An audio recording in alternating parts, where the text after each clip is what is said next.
Pour ceux qui nous rejoignent, bonjour et bienvenue dans cette deuxième partie de l'émission BELS, Bien-être, les loisirs et la santé.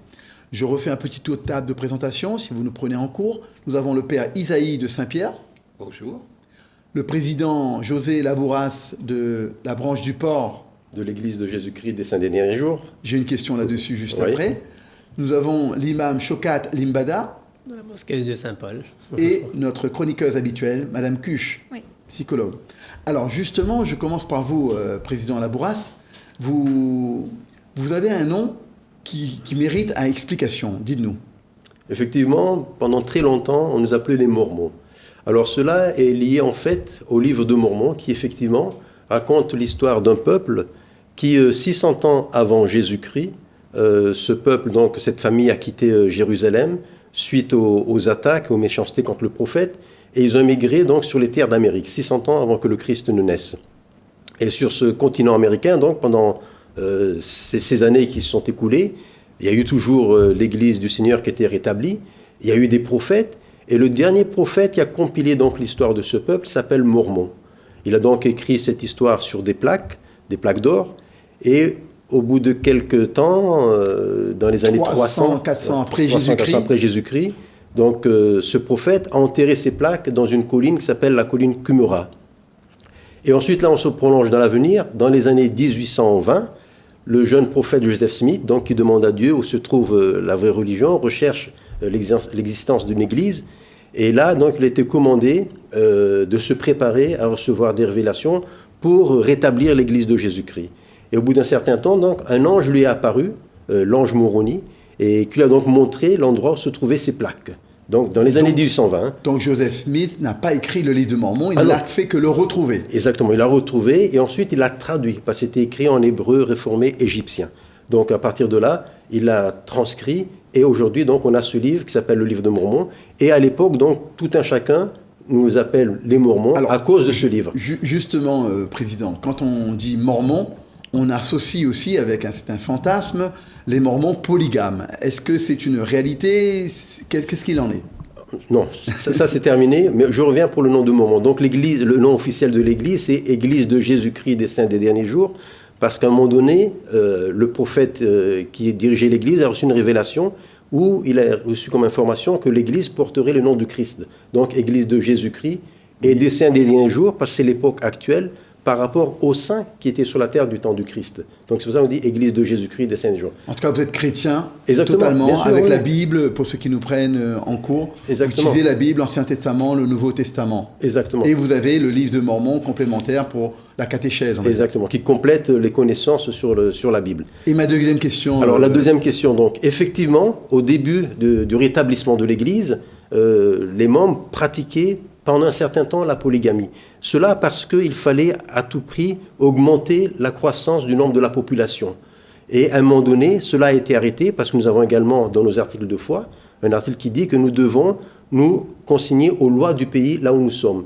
Et la polygamie étant interdite à ce moment-là aux États-Unis, donc le prophète est inspiré pour arrêter la pratique de la polygamie. Vous êtes 16 millions dans le monde de mes recherches, et sur les 16 millions, il doit y avoir une sacrée minorité polygame, il n'y en a pas beaucoup. Ah non, même dans les 16 millions, il n'y a pas, sinon ils seront excommuniés. Moi-même, je n'ai qu'une seule épouse. Moi-même, je n'ai qu'une seule épouse. Par contre, il existe cette église réformée qui a continué à pratiquer en parallèle cette polygamie, que de temps en temps on voit, mais ce n'est pas la vraie église. Ceux qui un jour veulent vous rejoindre ne le feront pas pour devenir polygame. Ah non, c'est pas la peine. On fera une émission sur le mariage.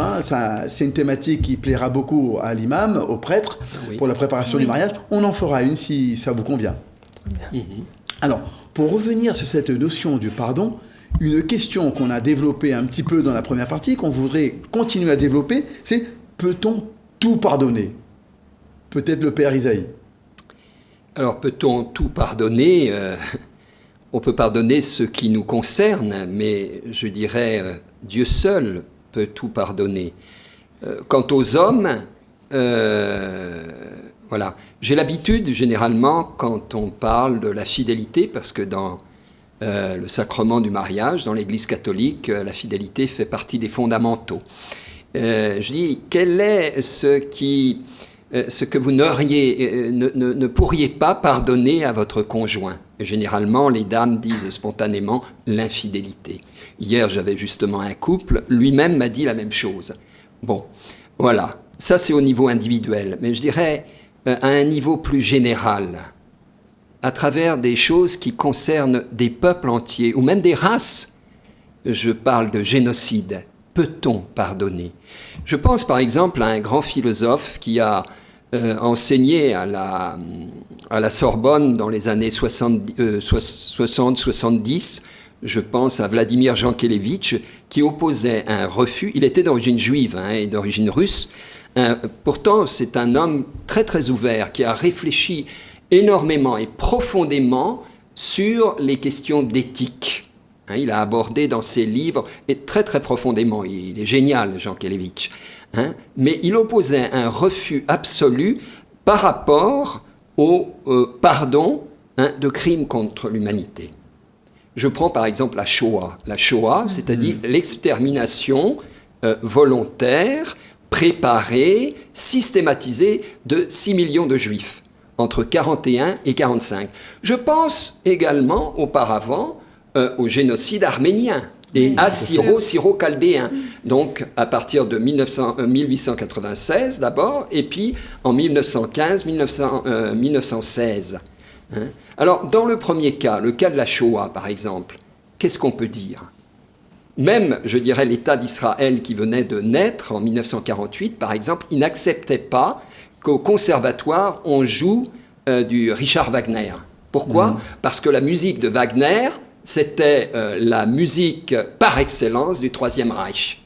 Oui. Et donc, pendant des années, on n'a jamais joué de Richard Wagner en Israël. Bon, il y a eu un fait, je pense par exemple au chancelier allemand Adenauer ? Non pas Adenauer, mais Willy Brandt, qui était un homme profondément croyant et qui, lors d'un voyage en Pologne, devant un monument commémoratif des déportés juifs, s'est agenouillé et a demandé pardon au nom de l'Allemagne. Ce geste a beaucoup touché. On a eu aussi des présidents de la République qui ont demandé pardon pour l'abolition de l'esclavage, pour d'autres raisons. Oui. D'accord. Il peut y avoir une attitude, je dirais, profondément religieuse. Willy Brandt était un homme profondément religieux. Il y a des demandes de pardon aussi qui peuvent être plus politiques. Bien sûr. Voilà. Je pense également, à l'envers, à une attitude, par exemple, de l'Empire ottoman, qui, par rapport au génocide arménien, encore aujourd'hui, fait du négationnisme. C'est-à-dire, ce sont des dommages collatéraux de part et d'autre. Est-ce qu'il peut y avoir pardon à partir du moment où il y a négation de l'offense ou du crime contre l'humanité? Je ne crois pas. J'entends mon père. Je vais passer la parole à Mme Cuche. Si je peux me permettre, effectivement, déjà demander pardon, c'est admettre la faute en premier lieu. Et c'est faire un geste vers l'autre. Tout à l'heure, dans l'échange que l'on avait, plusieurs fois dans vos interventions, je me disais que voilà, la notion de pardon, en fait, c'est le regard de l'autre. Que ce soit un religieux, que ce soit un thérapeute, que ce soit un conjoint. Finalement, quand on demande pardon à l'autre, mais on demande pardon aussi pour soi, par l'intermédiaire du regard de l'autre. Et ça, je pense que c'est primordial. Oui, peut-être qu'on arrive difficilement à se pardonner si on n'a pas obtenu le pardon de l'autre à qui on a créé un dommage. Tout à fait. Ça me fait penser dans les tribunaux, lorsqu'on voit celui qui est coupable d'un meurtre, par exemple, et qui présente ses excuses. Il demande pardon à la famille. Donc je pense qu'il y a une justice par rapport au mal qui a été commis. Donc la justice, elle va s'exercer. Elle va être appliquée. La sentence, la peine, etc. Donc il y a ce dont on parlait tout à l'heure, le prix à payer du mal qu'on a commis. Mais ça n'empêche pas tout de même, ne fût-ce pour un génocide, ça n'engage que moi, eh bien, de demander pardon et d'obtenir aussi de la part de son prochain l'acceptation de ce pardon. Bien sûr. Oui, ça, la symbolique qui ne remplace pas, comme vous dites, la réparation, le temps de prison si c'était un crime ou autre. Mais c'est vrai que ce pardon interpelle. Vous me faites penser qu'on aurait pu éventuellement faire venir un juge ou un avocat. Ça aurait été très intéressant sur ce plan-là. Ils doivent en voir aussi. En fait, ce que vous devez bien comprendre, c'est que nous sommes tous des enfants d'un même Père céleste, d'un Dieu. Nous sommes tous des enfants d'esprit. Et le plus dur, en fin de compte, c'est de voir en chacun de nous des différences. Or, on doit enlever ces différences. Nous sommes tous des enfants spirituels, nés d'un même Père Céleste dans la création. Et en étant ce même enfant identique spirituellement, notre aspect, notre corps, à la rigueur, doit être en deuxième position. Nous devons vraiment nous souvenir de cela. Et qu'en chacun, nous devons apporter la gentillesse, le respect et l'amour. On a fait des bêtises, ok, je me repens, mais on doit apprendre à pardonner. Oui, j'ai envie de dire que, Président Labouras, des fois on entend demander pardon, c'est une forme de faiblesse. Peut-être qu'à l'inverse, on doit commencer à penser que pardonner est une forme justement d'humanité, je ne dirais pas de force, mais d'humanité. En tout cas, je vous propose de découvrir la contribution du Swami Advayananda de l'ashram du port, qui, ne pouvant pas être présent, nous a envoyé sa contribution par vidéo. Sur cette question du pardon, nous sommes allés à l'allée Mahatma Gandhi, au port, pour y retrouver le Swami à l'ashram. Alors le pardon dans la religion est vraiment très important, puisque lorsque nous prenons conscience que nous avons fait des actions qui sont contraires au dharma, c'est-à-dire à la loi, à la règle, à la religion, à ce moment-là, il est conseillé donc, de réparer, si on peut dire. Et pour pouvoir réparer, il faut bien sûr demander pardon. Si on fait une action vis-à-vis de quelqu'un, d'un être humain, d'un animal ou d'une plante, à ce moment-là, on va demander pardon à cette plante-là ou à cet animal-là ou à cet être humain. Et lorsque on ne fait pas forcément quelque chose de mal contre un être physique, je dirais, mais contre une valeur, à ce moment-là, il y a la possibilité, effectivement, de demander pardon au divin. Alors, selon l'hindouisme, on fait des actions physiquement, verbalement et mentalement. Et ce sont des actions qui, parfois, sont bonnes, mais qui, parfois, ont des conséquences négatives. Les bonnes actions nous apportent des grâces, et les actions négatives nous apportent ce qu'on appelle des péchés. Donc, les péchés, dans l'hindouisme, ce sont les résultats, ce ne sont pas les actions elles-mêmes, ce sont les résultats, les mauvais résultats de l'action que nous avons pu faire physiquement, verbalement et principalement mentalement. À ce moment-là, on va demander pardon au divin, parce que le divin, c'est lui qui va gérer, je dirais, l'ensemble d'actions que nous avons grâce aux lois universelles. Ce n'est pas le divin en tant que personne, parce que l'hindouisme n'admet pas un Dieu personnifié, un peu comme on voit dans les statues ou dans les images hindoues. C'est la raison pour laquelle beaucoup de gens disent qu'il y a beaucoup de dieux dans l'hindouisme, alors que toutes ces représentations indiquent un aspect du divin. Donc on s'adresse directement au divin, qui est au-delà du genre, donc qui est aussi bien masculin que féminin, et au-delà bien sûr, et on lui demande pardon pour ces mauvaises actions que nous avons pu faire. Est-ce que la notion de karma sur plusieurs vies peut être liée à ce pardon ou à ce non-pardon? Alors déjà, le mot karma, il faut bien expliquer qu'il s'agit, ça veut dire une action. Un karma, c'est simplement une action. Et comme nous faisons beaucoup de karma, donc beaucoup d'actions, y compris dans une demi-journée ou dans une journée, donc toute action doit avoir un résultat. Donc si nous faisons des actions positives, nous aurons de bons résultats. Et si nous faisons des actions négatives, nous aurons bien sûr des mauvais résultats. Mais nous, en tant qu'êtres humains, nous sommes produits, on va dire, des résultats mélangés. Des bonnes actions et des mauvaises actions, mais surtout de bonnes actions, puisque nous avons pris naissance avec un intellect qui est développé. Et ça, par rapport aux animaux ou bien par rapport aux plantes, on a la chance, si je puis dire. Et cela nous permet aussi, en même temps, de voir cet univers-là, de comprendre cet univers, ou au moins ne serait-ce d'essayer de comprendre cet univers. Et c'est la raison pour laquelle on dit que nous sommes le résultat des karmas passés. Donc, dans le présent, nous faisons des actions qui vont donner des résultats dans le futur. Et donc, c'est à nous, dans le présent, de faire de bonnes actions pour avoir de bons résultats dans le futur. Et dans toute cette démarche qui donc est quelque part personnelle, quelle est la place, quelle est la contribution d'un swami, d'un spirituel, par rapport à Monsieur Tout-le-Monde face à ces notions? Alors, un être spirituel dans l'hindouisme, on appelle un sadhu. Un sadhu, ça veut dire une bonne personne, une personne spirituelle. Et elle peut être laïque ou bien elle peut être religieuse, dans le cas des swamis d'ashram par exemple. Et notre rôle, c'est bien sûr d'apporter de l'enseignement. Nous sommes là pour enseigner dans l'hindouisme et c'est la raison pour laquelle on nous appelle gourou. Je précise que le terme gourou, ce n'est pas violeur et voleur, parce qu'à chaque fois qu'on entend ce terme-là, tout de suite, c'est très négatif. Bien au contraire, c'est très positif. Le terme gourou, c'est la personne qui enlève l'ignorance. Notre premier gourou, c'est notre mère. Ensuite, notre père. Et après, bien sûr, les différents professeurs ou enseignants que nous avons dans la vie. Et bien sûr, si nous prenons une voie spirituelle, notre professeur, c'est un gourou.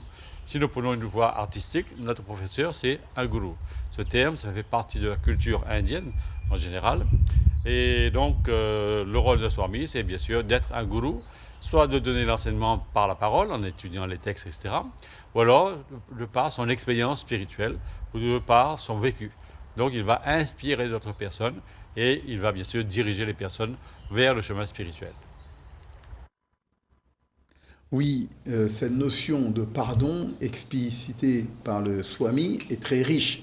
J'y ai retenu 2 informations essentielles et vous allez pouvoir peut-être rebondir là-dessus. La première, la notion de karma, où il explique qu'il y a action, et j'ai envie peut-être de dire, il n'a pas dit comme ça, réaction, il y a équilibre, peut-être une notion de réciprocité dans ce que l'on a fait. Oui, en effet, dans notre vie, d'ailleurs c'est marqué dans les Écritures, on récolte ce qu'on sème. Donc déjà, je veux dire, dans cette vie, si nous apprenons à bien agir, à bien nous comporter envers tout un chacun, alors forcément, nous allons recevoir de la joie et du bien-être. Forcément, les chemins seront ouverts pour nous. Oui. Imam ? Oui, tout à fait. Lorsqu'on sème le bien, on récolte le bien.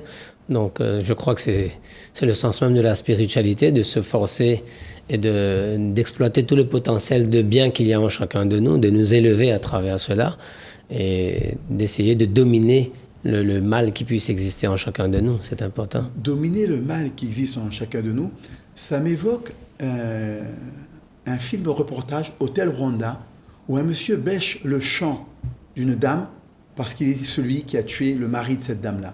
Et le journaliste demande à cette dame, mais alors, est-ce que vous arrivez à lui pardonner ? Et elle répond, oui, je n'ai pas le choix.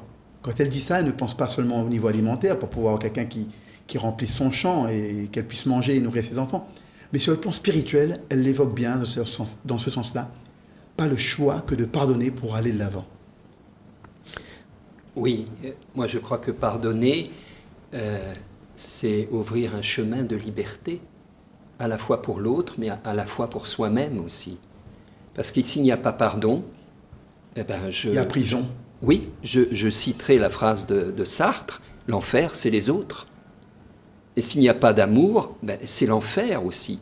Je pense par exemple à la réplique dans un roman de Bernanos, Journal d'un curé de campagne, où ce jeune curé arrive comme prêtre dans un trou. Il y a un château avec une châtelaine qui vient de perdre son fils.